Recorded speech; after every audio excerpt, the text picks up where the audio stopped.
Ačiū labai, kad susirinkote į 5 salę. Ponios ir ponai, čia Krašto apsaugos ministerijos šiandien turėsim diskusiją Capture the Flag, arba Kamas pristato, ar ne? Kas per velniava yra tas Capture the Flag ir kaip tai užtikrina Lietuvos saugumą?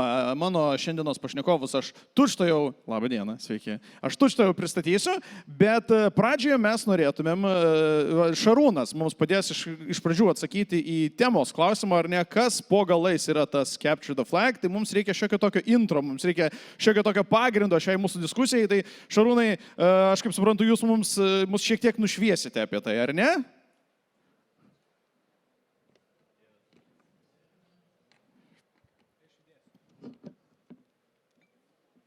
Ar pavyko pasijungti multimediją? Atrodo, kad pavyko, tai pažiūrėsim, ar pasigaunam. Prieš tai tik atestavom, tai veikia. Tai visą laiką tai būna. O?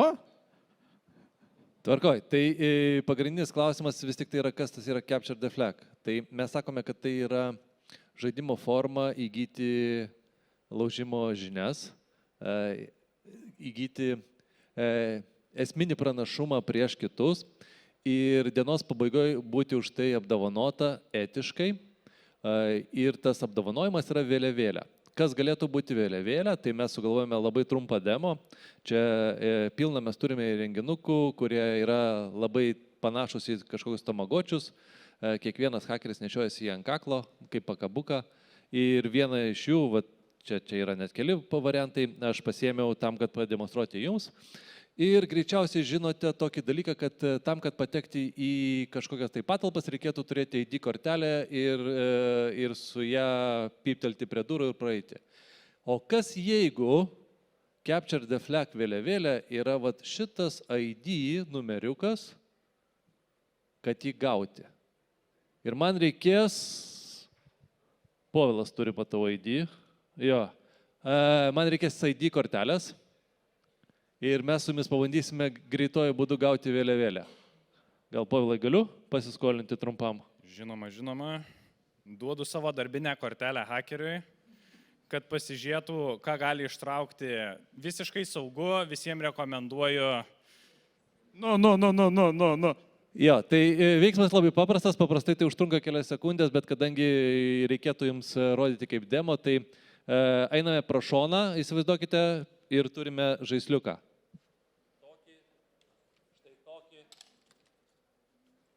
Užtektų priglausti tą žaisliuką prie ID kortelės, ir pabandyti gauti vėliavėlę.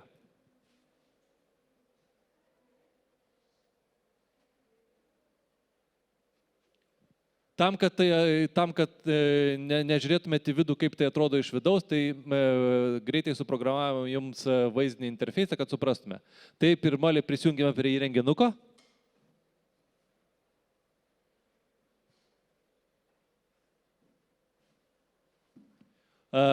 Flipper Zero sako, sveikas žmogau, tu prisijungiai. Ir dabar mūsų pagrindinis tikslas yra atkoduoti Povilo praėjimo kortelės ID.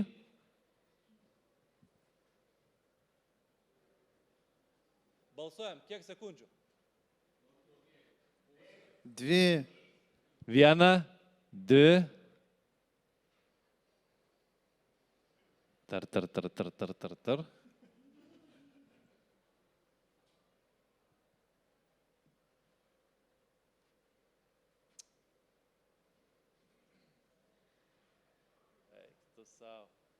Nejaugi demo nepaeis. Bet vis laik tai būna, čia normalu. Dar sekundėlę tada.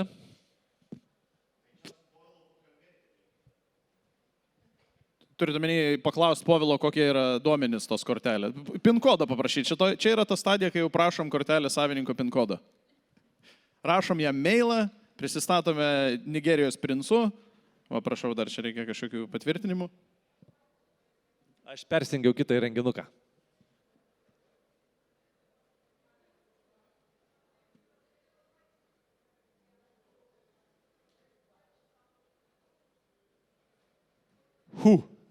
Visada reikia turėti 2 įrenginius savo kišenėje, su vienu nepavyko, sekantis.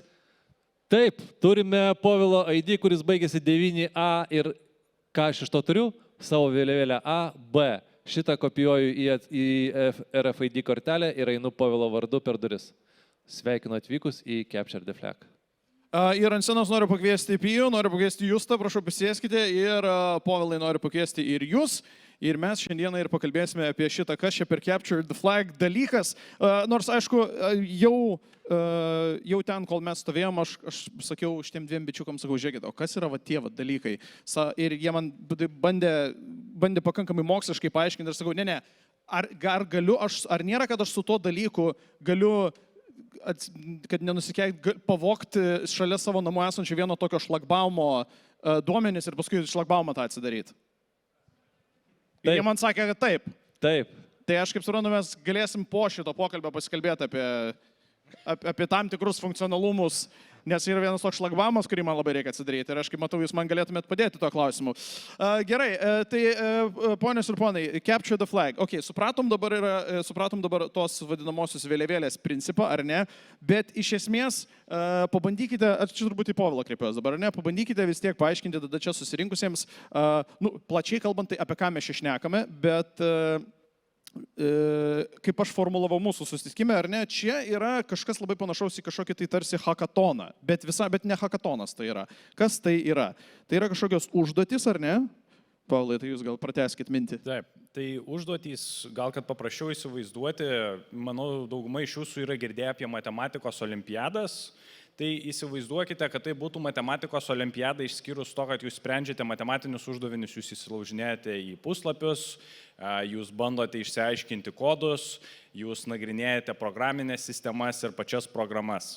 Labai, kaip geras dar pavyzdys, tik tais, kad irgi prieiti prie to, galiausia, kas iš to gautųsi, nuskaito mano kortelės magnetinius duomenis, pasidaro antrą tokią kortelę, arba gal net panaudoja tą patį įrankį, kad tiesiog prieitų prie magnetinių durų ir realybėje tiesiog hakeris galėtų atidaryti magnetinės duris.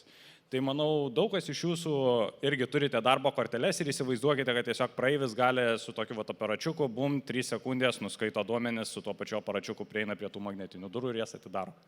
O tai principas panašus, kaip prie mano namų yra raktininkas, toks dėdė senas ir aš pas jį nunešiau tą, tokį pipsiuką ir sakiau, man reikia 5 tokių ir jis tiesiog, nukopijuoja jo kažkokį, čia kad patekti mano laiptinę ir jis tiesiog nukopijuoja krūvą tokių, tas pats dėdė padaro tą patį Capture the Flag realiai. Realiai taip, tik tais, kad jisai naudoja tam ne tokį o kažkokią tai sistemą, kuri ten pas jį yra, bet principė panašus dalykas. Jo. Supratau, tai toks, dabar nenoriu jo pavadinti konkursu, visai net varžybos tokios, ar ne, yra kažkokia platforma, kur vyksta, kaip ta platforma vadinasi?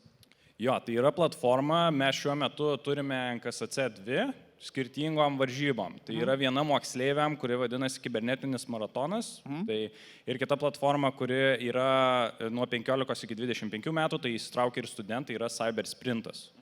Tai šios yra 2 pagrindinės platformos, 2 pagrindiniai renginiai, kuriuose vyksta. Ten žmonės keliauja ir užsirašo dalyvauti kažkokiuose tai sprintuose, tuose vadinamosiuose, ir sprendžia užduotis. Ar kaip tai atrodo? Taip, jie tai maratonė atlieka maratoną, tai ilgesniam laiko tarpe, o sprintą daro bėgimu, trumpesniais laiko tarpais, tik tai šiek tiek galbūt daugiau.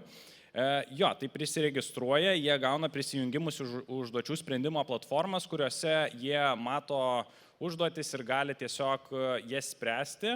Būna pirmas etapas, kuris būna remote, arba taip vadinama žiūrima per interneto svetainėje, tiesiog prisijungia, naudoja visus galimus įrankius, tarp jų yra dirbtinis intelektas ir bando įspręsti užduotis.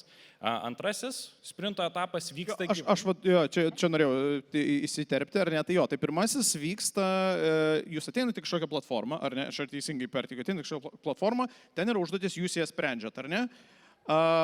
Aš tam, kad tiesiog šiaip pabandyti, kaip iš vis tas saitas veikia, iš tikrųjų įmečiau pačią pirmą užduotį, tiesiog ChatGPT, jis iškart parašė atsakymą, matau atsakymą, tai tam pirmame etape bet kokiu atveju atsisijos ir neatsisijos niekas, ten bus ir žmonės, kurie naudos, tarkim, ir AI, ar ne? Šiuo atveju, aš manau, čia iš vis pakankamai platus klausimas, kurį dar paliesime šitoje diskusijoje, bet, aš kaip suprantu, pirmasis kontaktas galimas jau net sprendimai su AI, kas šiaip yra visai nepagirtina ir nerekomenduojama, bet...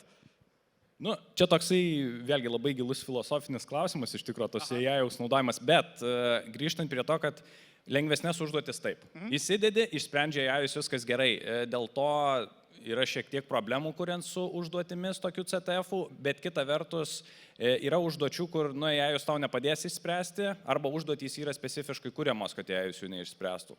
Vėlgi, tai jie... Taip, Pauliau. Kas čia per dalykas? AI neišspręs, bet aš turėčiau išspręsti. Alio, kaip tai atrodo? Pavyzdžiui, įdedi, kad ten falsifikuotus laiškus siuntinėtų užduotyje ir tada jei jos trigerinasi, nes jam tai pavojaus ženklas yra, kad jis to neturėtų daryti. Su sąlyga, kad jis turi moralę, ne? Jo.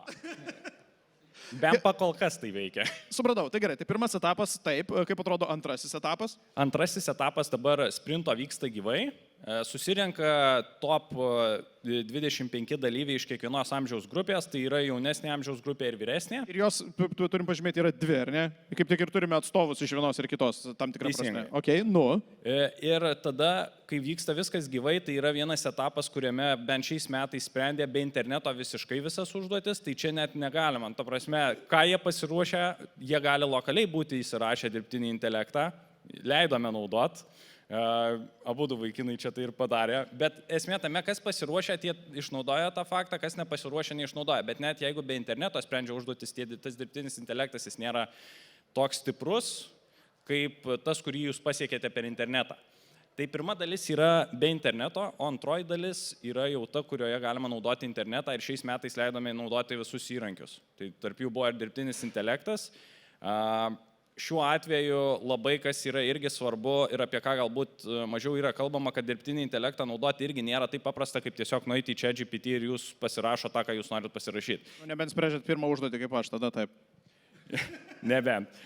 Bet jeigu norite daryti tai efektyviai ir optimizuotai, tai yra tam tikras pasiruošimas, yra dabar kaip vadinami tie agentai, kaip vadinamas optimizavimas, yra žetonai, kuriuos jūs turite ir pavyzdžiui, tinkamai pasiruošus visą tai galite sunaudoti, pavyzdžiui, mažus kiekius žetonus darant labai sudėtingus taskus, arba galite nueiti į ChatGPT, išnaudoti viską, ką turite labai greitai ir tada neturėsite nieko ir nieko tas ChatGPT nepadės, jeigu užduotys tai paruoštos yra. Supratau, ir tada tas etapas jau tą etapą praėjus, kas tada įsijo, yra padaroma kažkokia Lietuvos rinktinė. Taip, tada atrenkam po 10 jaunuolių iš jaunesnės ir vyresnės grupės. Ir jos pas mūsų partnerius iš universitetų, tai šiuo atveju ir Pašarūna bus, keliauja į mokymo stovyklas tokias, kurių metu mes tiek dirbame su jais, su jų tam tikrais techniniais įgūdžiais, bet ir tuo pačiu metu mes tikriname, kaip jie kaip komanda susidėlios, nes mums galiausiai reikia sudėti nacionalinę komandą, kuri atstovaus Lietuvą ir važiuos į Europos kibernetinio saugumo iššūkį, o kad tai padarytume, mes turime susipažinti su vėlgi visais žmonėmis tokiam labiau asmeniškesniam lygyje ir susidėti tą jau tokią komandą iš 10 žmonių. Supratau, tai pavyzdžiui, mes čia turime PIU, ar ne? PIU yra 2025 metų nacionalinės jaunimo kibernetinio saugumo komandos dalis iš jaunesnės grupės, ar ne? Paprastas toks klausimas, kaip tu pats užkibai ant CTF kabliuko? Kaip tu radai šitą? Man vis dar reikia labai ilgai aiškinti, kas čia yra ir kaip tai veikia, o tu jau praeitais metais iš vis buvai pro šitame, tai kaip tai nutiko? Jo, šiaip pats tas evoliucija, tą mano, galim sakyti, dalyvavimas CTF-uose gan greit vystėsi. Tai, man rodos, žaidžiau žaidimą kažkokį kompiuterinį ir ten buvo, kad kažką nuhakino, gal man buvo koks 15 metų, 16 ir galvoju, blemba, noriu išmokti. Ir susiradau ten kažkokių, nebuvo dar daug tada mokymo svetainių, susiradau kažkokį... Išmokti nuhakinti žaidimą, okei. Jo. Ir... Krekint gal kaip tais laikais. Aš bendrai nežinau, kokie tavo laikai, mano laikais krekindom žaidimus. Daug kas ir nuo čytų pradeda šiaip, tai tas irgi kažkiek domino, bet šiek tiek pradėjau domėtis ir atsirado ir tų mokymosi svetainių, tada toks pažįstamas pasiūlė CTF-e dalyvauti. O aš Justą pažįstu ir iš kitų olimpiadų. Ir tada Justą pasikviečiau kartu dalyvauti ir tai po truputį pradėjom dalyvauti, Cybersprintas atsirado ir tada jau patekom abu į nacionalinę komandą. Supratau, tai Justas yra iš vyresnės grupės, ar ne? Tu jau vyresnėje grupėje dirbi rimtoje kibernetinio saugumo įmonėje. Kaip skiriasi CTF žaidimas savaitgalį nuo realių kibernetinių atakų ir incidentų valdymo tavo kasdienėme darbe? Tai vienas momentas yra, kad CTF-ai, taip yra Cybersprintas, jis be vienokių eina, bet CTF-ai vyksta kiekvieną savaitę. Galima rasti netgi į savaitę po keletą CTF. Tai yra kaip ir kas, atvira platforma, kur pastoviai yra užduotis updatinamos, ar kaip čia suprasti? Yra viena platforma, kurioje paskelbiamos, kas vyks, bet šiaip organizatoriai gali būti bet kas. Iš bet kokių šalių, iš bet kokios įmonės. Ir tie CTF-ai jo vyksta beveik kiekvieną savaitę ir jie yra visi skirtingi. Tai yra skirtingų ir tipų. Tai čia mes kalbam apie vėliavėlės, tai pagrindė kalbam apie tą Jeopardy stiliaus. Tai yra, kai yra užduotis, ją įsprendi, kad ir kokia jį bebūtų, ir tada gauni vėliavėlę ir atsakai. Bet kaip sakom, užduotis, tai čia vėlgi, kad bet koks normis, kaip aš įsivaizduotų, tai čia kažkoks matematinis uždavinys iš esmės, ar ne? Ar kaip jis atrodo? Eilutė teksto. Bet čia, tarkim, buvo, ar ne, gauti kortelės duomenis, ar ne, vienas iš tokių, ar ne? Gali būti kažkokia tai... Bet čia toks labai fizinis pavyzdys, aš įsivaizduoju, tengi viskas vyksta platformui, surašyta ar kaip. Bet AI negali padaryti jo. Kaip sakot? AI negali jo padaryti. O, reiškia, ir aš negalėčiau. Tai sakykit. Tai vienas iš tų momentų, kad tai vyksta taip ir jie yra visi skirtingi. Ir yra tokių CTF-ų, kurie labai įtakoja mano darbą, tarkim, yra, kur reikia atlikti tyrimus. Pavyzdžiui, vienas irgi iš tokių, kas labai užkabino, būtent tas rytis, tai vadinasi forenzikai, tai yra, kaip čia, kriminalistika, lietuviškai gal labiau. Įkalčių analizė. Įkalčių analizė, tai pavyko vienam CTF, čia prieš 1,5 metų, kalėdinis ant toks ir laimėti. Ir tenais yra tyrimas, kurį tu turi atlikti, atsakyti tam tikrus irgi klausimus. Tai nėra, kad kažkokia flagaras, bet tai yra jau atlikti, išanalizuoti. O pavyzdžiui? Pavyzdžiui, Windows'ų tiesiog diską, su Windows'ais. Tai jis yra ir jame reikia tiesiog atsakyti klausimą, kada ten, pavyzdžiui, prisijungia atakeris į tą kompiuterį, ką jis padarė, ką jis paleido, kaip tas pats virusas suveikia, tai tenais, tam, kur pavyko, tenais... Ok, nu čia jau toks jau skamba kaip seksualus CSI darbas, toks jau ok. Jo, yra skirtumų nuo realybės, galbūt galėsim dar pakalbėti apie tai, bet tai labai smarkiai atsiliepia mano darbui, nes darbė irgi tokių tenka tyrimų daryti. Aišku, jie yra vėl skirtingi ir panašiai, bet tenka. Iš kitos pusės, paprasti CTF-ai, Jeopardy ir panašiai, dauguma temų yra ne tom, kuo aš užsiemu, bet tai padeda vis tiek įugdyti savo problemų sprendimo įgūdį. Tai yra, kai tu gauni nežinomą problemą ir kaip tau ją išspręsti. Tu neturi nieko, galbūt nežinai nieko, galbūt žinai daug apie tai. Gal esi jau matęs tokią užduotį, bet dažnu atveju tu net nesimatęs tokias užduoties ir kaip tu ją įsprendi. Ir tada darbė tokie pat klausimai. Tai yra, gauni kažkokią užduotį, kaip tu ją išspręsi. Labai gerai, jūs tai iš tikrųjų užlipai ant kito mano klausimo, kuris ir būtų buvęs vėl adresuotas jums abiems. Jei reiktų įvardinti vieną savybę, kurią išugdė CTF-as, kas tai būtų, pavyzdžiui, jūs kasdieniam darbui, tai aišku, problemų sprendimas, ar ne, kas tai dar galėtų būti. Gal azartas, gal kritinis mąstymas, gal sugebat dabar operuoti su 2 valandom miego per naktį. Nežinau. Kas tai galėtų būti, ir pijui lygiai taip pat klausimas. Šiaip dar vienas gal toksai, kas labai ugdasi, tai va būtent tas domėjimasis pats. Tai yra noras, kad tu domėsi kibernetiniu, kas vyksta aplamai pasaulyje, kokie gali būti pažeidžiamumai, nes taip pat ir darbe tenka. Tai visokius ir pažeidžiamumus matyti, ir išnaudojimus tų pažeidžiamumų. Tai būtent kai kurios užduotis būna, kurieji labai atliepia būtent, kas vyksta realiame pasaulyje. Tai va čia ką kalbėjau, kad priklauso nuo užduočių, tai jeigu tokia užduotis, tai tu ir būtent matai tą, ką gali jau panaudoti ir darbą. Pijau? Man gal, sakyčiau, labiau ištvermė, bet, ne fizinė ištvermė, o tokia... Sakau, gal dabar sugebi kaip tikras gameris labai mažai miegoti. Tai, dažniausiai, ką jūs tas minėjo, CTF-ai, jų trukmė gali būti gan ilga, kelios valandos, gal net 6 valandos. Čia sėdėti prie vienos užduoties, ar čia krūva užduočių? Ne, krūva užduočių, bet jeigu užduotis sunkios, tai gali būti ir kad prie vienos prasidės tiek laiko. Ir labai pareikalauja tokio susikaupimo ir gal to gebėjimo nepasiduoti, susikaupti. Ir kai daug... Esi tas klasikinis ADHD, kur tau reikia pasidėti dar ten kur nors... Nereikia, kad Subway Surfers šone bėgtų. Subway Surferio nereikia, gali susikaupti. Tai jo, ir tas, kai daug dalyvauji CTF-ų, kažkaip, nežinau, išsiugdo smegenis tikriausiai, kad, sukauptą dėmesį sutelkti ir nepasiduoti kažkaip, turėti tą tokį ugnelę viduje, galim sakyti. O kokia kompetencija yra svarbiausia, nes vėlgi dabar čia tiesiog bandau, kad įsivaizduot būtų lengviau ar ne, tokiam paprastam žmogeliui, kaip man, ar tai būtų va, tos užduotis, kurios ten yra ir tos, tarkim, kur aš ten pirmasis pabandžiau, tik tam, kad įsivaizduot, kaip platforma atrodo ar ne, tai ar pagrindinė kompetencija yra visgi matematika, ar dar kažkas, ar programavimas, ar istorijos žinios kažkokios, ar va, kokios būtų pagrindinės kompetencijos, vėlgi čia turbūt klausimas absoliučiai visiems. Aš manau, kad gal pradžiai pirmas dalykas, ką išmoksti, ir čia ką ir įvardijo kolegos, šiaip pradedi nuo to, kad tu išmoksti naudotis paieškos šaltiniais, ta prasme, tu išmoksti ieškoti informacijos. Nes... Researchą, taip liaudiškai tariant, išmoksti daryti, ar ne? Nes, iš tikrųjų, jeigu tu negali researcho pasidaryti nemoki nuo pat pradžių, labai yra sunku pasiekti tuos problemų sprendimus, nes kaip ir jūs tas įvardėjo, kad tu ateini dažniausiai net į tuos challenge'us, nebūtinai žinodamas ar išmanydamas metodus, kaip reikia išspręsti tą problemą. Bet ką tu tada atsisėdi ir tu to sprendimo metu ką padarai, tai tu pasidarai researchą, kuris yra reikalingas. Tik tais skirtumas tarp tavęs ir to žmogaus, kuris gal pradeda nuo pat pradžių, yra tai, kad tu jau esi praėjęs tai daug kartų ir tu žinai, kokius metodus researcho darysi, kur galbūt pradėti.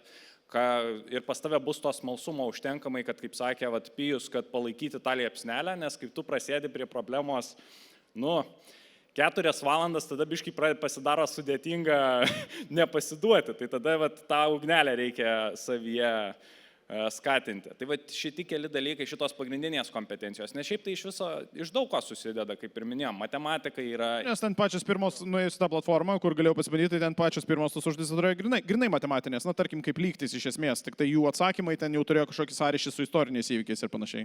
Šarūnai, jūs turėjote ką pridėti? Jo, iš tikrųjų tai daug papasakojo apie gebėjimą susirasti įrankius, gebėjimą matematiškai mąstyti. Bet kai jau surenkama komanda, yra kur kas svarbesnė kompetencija, kurią reikia išugdyti. Tai yra laiko valdymas ir kūrybinis mąstymas. Nes taip kaip pasakė Povilas, įsivaizduokite, kad jūs 4 valandas kasate ir išbandėte visus variantus. Ir jeigu nėra gebėjimo kūrybiškam mąstymui, tai reiškia išplėsti arba iššokti iš to triušio urvo, į kurį krentate, nes laiko pradedat nevaldyti. Tai šitą papildomą įgūdį reikia būtinai ugdyti ir jį mokėti valdyti. Tai dar vieną papildomą įgūdį, kurį iš tikrųjų išugdo CTF-as. Labai gerai iš jų žiūrėti irgi Šarūnai, matom Pijų ir Justą, jie jau sėkmingai dirba darbo rinkoje. Kaip sudominti tą jaunimą, kuris dar tik sėdi mokyklose suole ir galvoja, kad kibernetinis saugumas yra tik stiprūs slaptažodžiai? Po pirmos paskaitos paprastai studentas prieina ir sako, nieko nesupratau, kas yra kibernetinis saugumas, bet skamba labai seksualiai. Tai kaip jį toliau, tai gerai, tai jis jau skamba seksualiai, kaip toliau jį užkabinti, kad jis pasiliktų?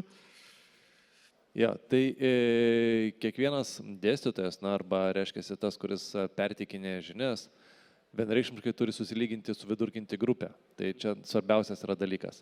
Na ir kitas, jeigu mes kalbam link CTF arba link tų sprendėjų, reikia iššaukti konkurencinį pranašumą vieno ar kito arba leisti konkuruoti. Kitaip tariant, žaisti. Mes visi, ar jauni, ar suaugę, norim žaisti, o svarbiausia norime ko?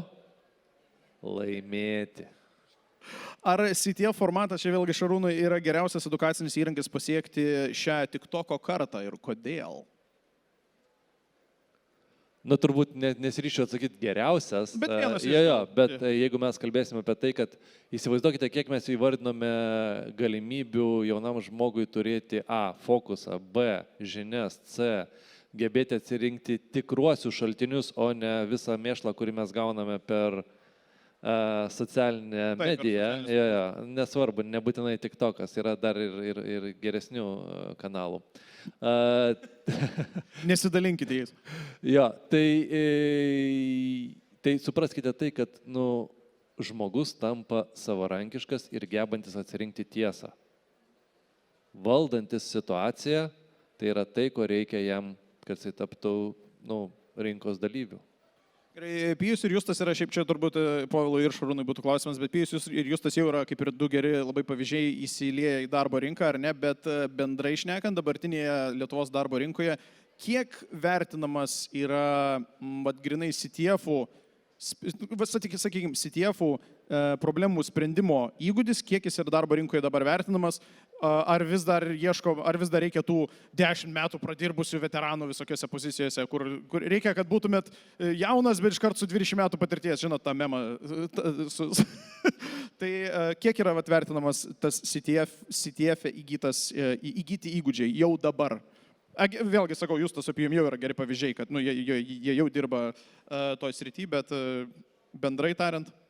Šiaip vertinti dabar yra sąlyginai sunku.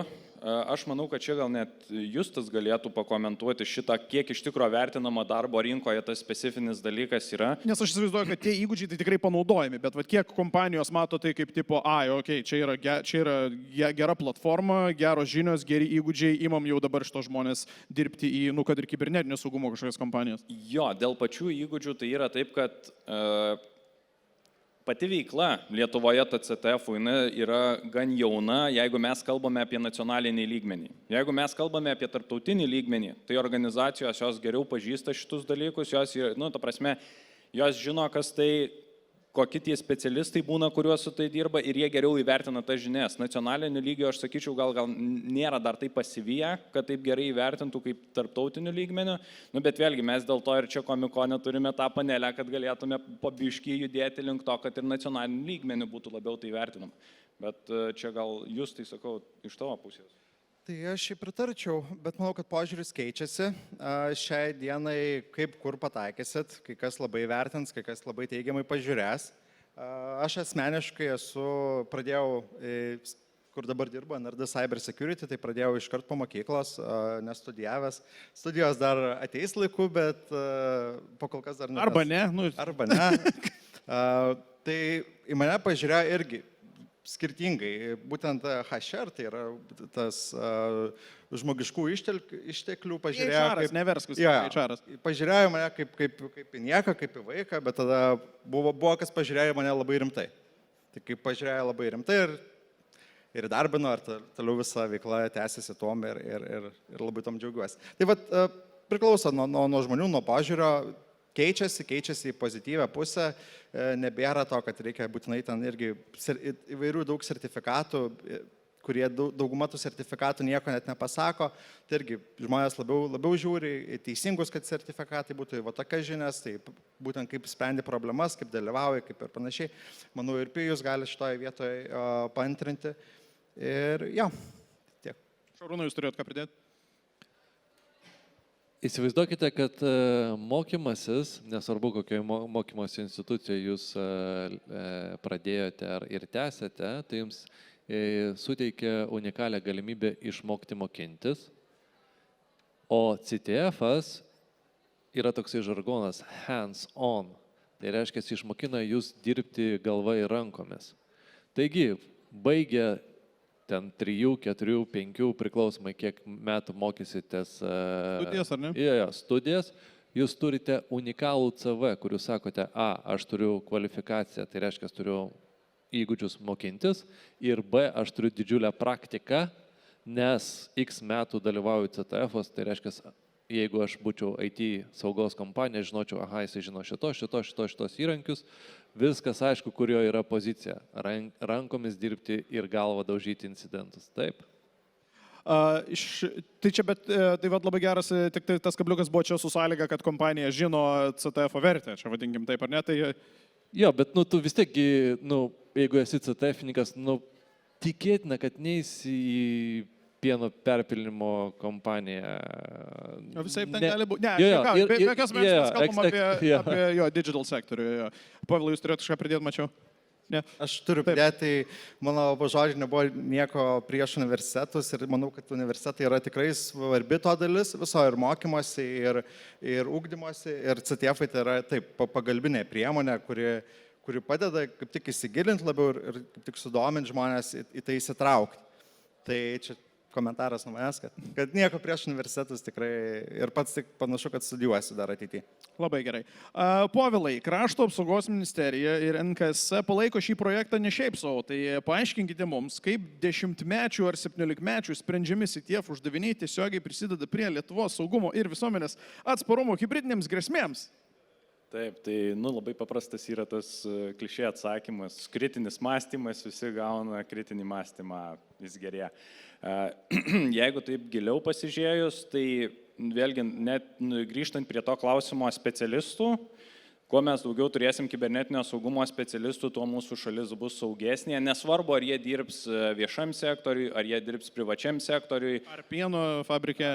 Bet jeigu jau turės tos įgūdžius, jie vis tiek geriau. Jo, jeigu turės įgūdžius, vis tiek geriau, ta prasme, kibernetinio saugumo skillsų turinčių žmonių šiaip trūksta. Bet va čia būčiau realiai trūksta, nes aš galvoju, kad tiesiog, visų pirma, aišku, tai sritis be galo didelė, bet atrodo, kad tuo pačiu ir labai perspektyvi ir vis tiek jaunimas yra linkę eiti į digitalą, bet kokiu atveju, ar ne? Aišku, ten turbūt 70% į e-commerce nueina, bet vis tiek jau tada turi kažkokį tai turėti supratimą, digitalo supratimą. Jo, bet va čia paimkime tą, ką sakė Justas pavyzdį, kad kaip jis daro ikiteisminius tyrimus. Kaip manote, kiek Lietuvoje yra ekspertų, kurie daro digital ikiteisminius tyrimus? Jo, jų yra, daug. Manau, du. Kiek man tekia susidurti su bylomis, kurios, su dalykais teisiniais, kurie turi spręstis dėl dalyko įvykusio kibernetinėje erdvėje, tai sakyčiau, nėra tokių iš vis specialistų. Bet... 7. Čia spėjimas, kas yra dar porą pasislėpusi, bet 7, žinau. Okay. Aš sakyčiau šiek tiek daugiau, bet esmė tame, ką aš noriu pasakyti. Ikiteisminiai tyrimai yra šiaip labai svarbus dalykas. Daug valstybinių įstaigų tokių specialistų reikia, bet tai yra ir sąlyginai specifinis dalykas. Tai kaip kalbam apie kibernetinį saugumą, tai kalbam apie tam tikrą įgūdžių setą, kuris yra netgi skirtingas. Yra vienokie kibernetinio saugumo ekspertai, yra kitokie kibernetinio saugumo ekspertai. Tai, kaip sakom, trūksta, tai nebūtinai reiškia, kad bendrai jų trūksta. Bendrai, su bendrais skillsais, tai gal ir atsirastų žmonių, ypač jaunų, kurie neturi savo dar pilnai krypties. Bet jeigu kalbame apie tą jau specifikuotą, tai tikrai tokių trūksta ir mes norime, kuo gerai yra CTF, iš tikro, ką Justas sakė, jie iš dalies dar, kadangi yra kategorijos skirtingos CTF-am, jie padeda jaunam kibernetinio saugumo specialistui pasižiūrėti, o kurioje aš kryptyje esu, kur man labiau patinka, kur man reikėtų mokintis. O kokios tos kryptis? Pavyzdžiui, yra website, kas dirba su tinklapiais. Yra tie, kas dirba su kažkokiomis sistemomis, ten serveriais, kur Linuxai stovi. Yra kas dirba su, ką ir minėjau, ikiteisminiais tyrimais. Tai čia tik tais kelios tos specifinės rūšys. Yra tie, kas dirba, pavyzdžiui, su kodais. Čia galėtų Šarūnas daugiau papasakot. Yra tie, kas dirbs ateityje tikriausiai su kvantiniais kompiuteriais, dar bus kita rūšis. Ta prasme, jų yra tikrai daug, bet ką aš to noriu pasakyti, kad šita veikla jinai padeda atsirinkti maždaug, man va čia patinka, aš norėčiau čia specializuotis, aš visur kitur irgi bendrą supratimą turėsiu, bet va čia man patiks. Ir kaip grįžtam prie krašto apsaugos ir saugumo, tai turėti tuos tokius tikrus specialistus, kurie išmanys savo dalyką, yra labai svarbu. Tai mūsų visa ta iniciatyva su jaunimu ir yra tai, kad pradėti statytis tą pamatą, nors ir anksčiau jisai tikriausiai šioks toks buvo, bet mes norim dar tvirtesnį jį turėti ir jeigu turėsime jaunimo tvirtą pamatą, tai tada ir mūsų krašto apsauga bus tvirtesnė. Šarūnai, turėjot ką pridėti? Jo, tai kaip sakė, statistika žiauri. Tai kadangi palėtėte ekspertinę dalį, tai Lietuvos teisės ekspertizės centras yra toksai, kuris Lietuvoje atsakingas už ištyrimą elektroninių įkalčių, nes būtent tokia terminologija yra naudojama. Tai statistika yra žiūri, jeigu pas jūs atsitiko kažkas, kaip sakėte, susijęs su kažkokiu tai IT saugos atveju, 18 mėnesių eilė. Tai toksai yra gepas, toksai yra tarpas, kiek reikia žmonių, kad tą eilę sumažinti, nežinau, iki mėnesio, pavyzdžiui. Tai tokia yra statistika ir jinai, Žiauri realybė. Bet ir šiaip turbūt, jeigu mes visi būtumėm praėję bent po vieną tokį sprintą, tai būtų tiesiog sumažintumėm labai sumažintumėm procentą būtų apgauti per elektroninę žinutę, ar ne? Ar ten kokį nors, taip sakykit. Iš tikrųjų, tai yra dar viena svarbi žinutė, kurią tarp eilučių mes visi sakome. Įsivaizduokite, kad jeigu jūs jau pažaidėte CTF, reiškia, jūs jau įsigijote kažkokių tai žinių ir tikrai nebus ta situacija, tėtis ir mama nežino, ką vaikui pasakyti, kaip jam elgtis tam elektroniniam pasaulyje, nes jisai jau žinos, kad šito daryti nereikia, čia yra pavojus, nes taip galima ten apgauti, išlaužti ir taip toliau. Kitaip tariant, atsiranda ir šeimos ateities ryšys tarp tėčio ir mamos. Ir tarp tėčio, mamos ir vaiko. Nu va, prašau. Cybersprint tikslas yra ne tik atrinkti to 10 talentų, kurie atstovaus Lietuvą Europos kibernetinio saugumo iššūkyje, ar ne, bet ir įrengti bootcampus. Kas laukia tų, kurie užsiregistruos į šį iššūkį, ko tikėtis pradedantiesiems? Tai pradės tie, kurie pradeda, tai tikriausiai tiesiog pamatys kažką naujo, gaus pasižiūrėti, kaip tos užduotys atrodo.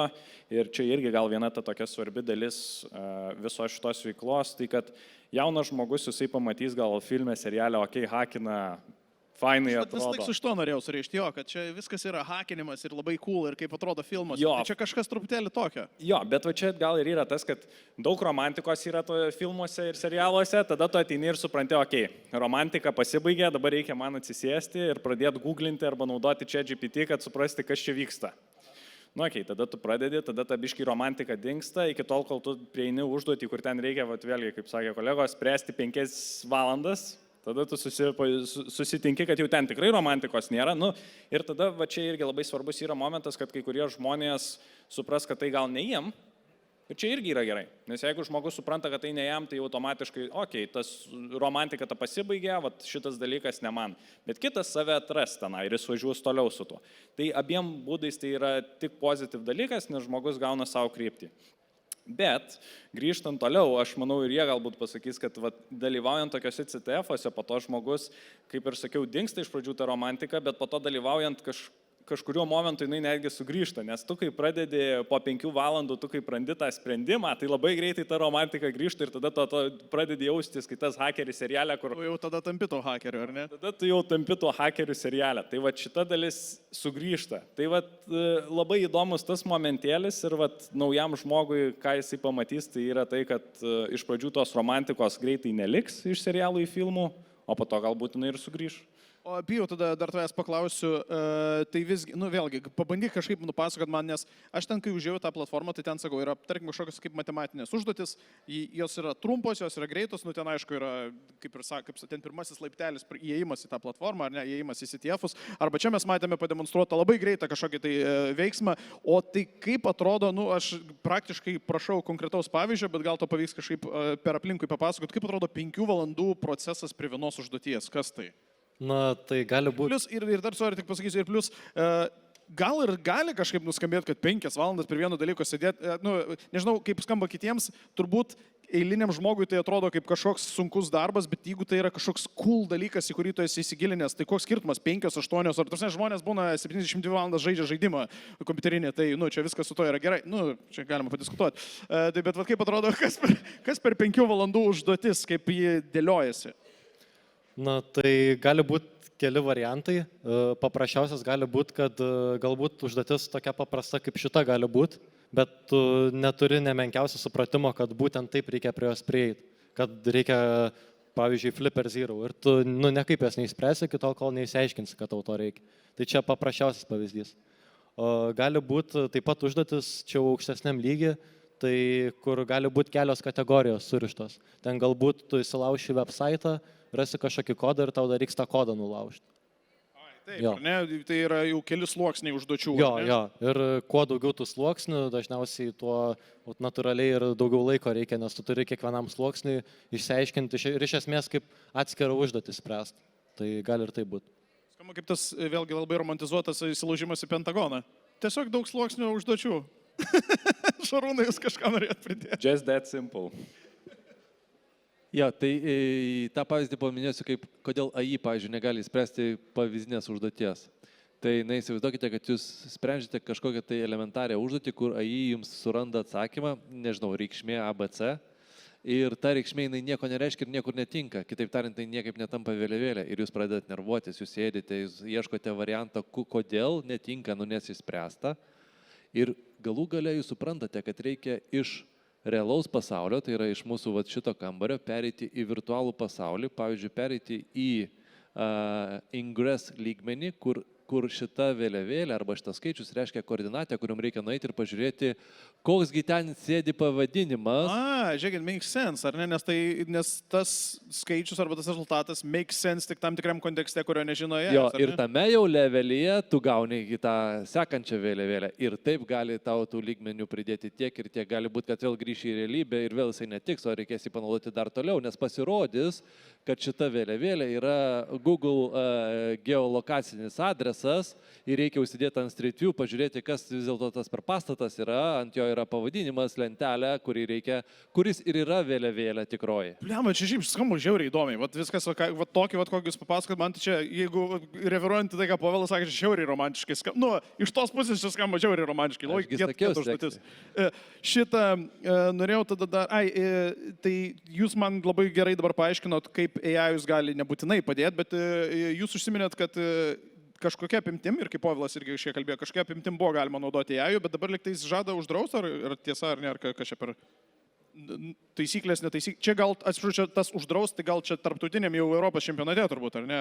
Jo, šiaip dabar irgi visi pereina prie to, kad kuo mažiau AI, tai yra ir, aišku, jeigu tai vyksta online renginys, online CTF-as, tai sunku uždrausti.